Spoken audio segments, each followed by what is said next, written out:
कौन थी गंधारी, अपनी आंखों पर काली पट्टी क्यों बांधती थी? जानिए रहस्य। हर हर महादेव, जय श्री राम, जय बागेश्वर धाम। नमस्कार दोस्तों, महादेव शिव चैनल में आप सभी का स्वागत है।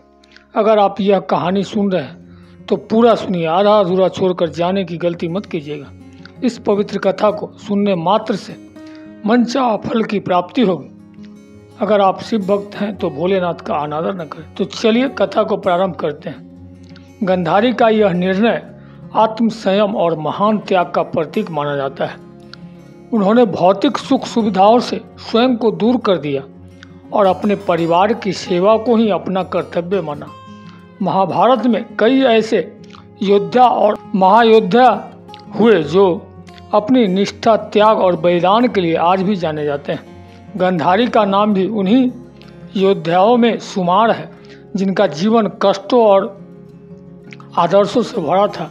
आइए जानते हैं गंधारी की रोचक कहानी। गंधारी महाभारत के कौरव वंश की महारानी थी। वह गंधार के राजा सुब्बल की पुत्री थी, जो वर्तमान में अफगानिस्तान के गंधार के नाम से जाना जाता है। कौरवों के मामा शकुनी की बहन थी।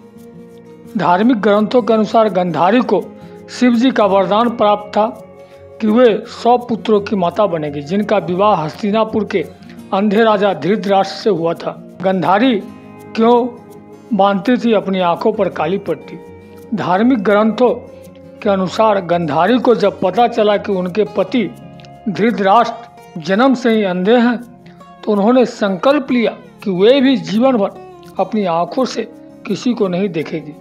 यह एक पत्नी का अपने पति के प्रति अटूट प्रेम और समर्पण का प्रतीक था।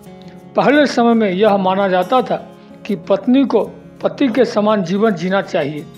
गंधारी ने अपनी आंखों पर काली पट्टी बांधकर समाज को यह संदेश दिया कि वे अपने पति से अधिक कुछ नहीं देखना चाहती।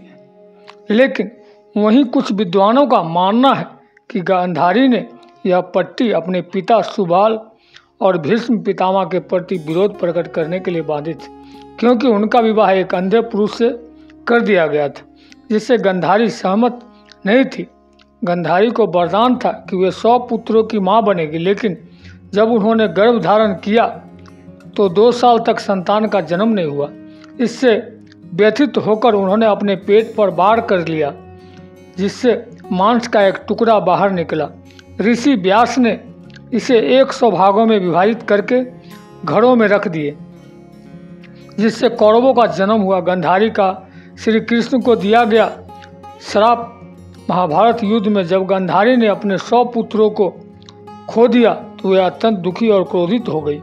उन्होंने भगवान श्री कृष्ण को श्राप दिया कि जिस प्रकार कौरवों का वंश नष्ट हुआ, वैसे ही यादव वंश भी नष्ट हो जाएगा। श्री कृष्ण ने इस श्राप को स्वीकार कर लिया और आगे चलकर यादव वंश की भी नष्ट हो गया। गंधारी का अंतिम समय महाभारत युद्ध के बाद गंधारी धृतराष्ट्र और कुंती के साथ वन में चली गई और कुछ वर्षों के बाद वे एक जंगल में आग लगने से धृतराष्ट्र और कुंती के साथ ही अग्नि में भस्म हो गई। वीडियो को बोलते समय कोई त्रुटि हुआ हो तो मैं क्षमा चाहता हूँ। उम्मीद है वीडियो अच्छा लगा है। महादेव के सच्चे भक्त हैं तो कमेंट में लिखें हर हर महादेव। मिलते हैं अगले वीडियो के साथ। हर हर महादेव, जय श्री राम, जय बागेश्वर धाम।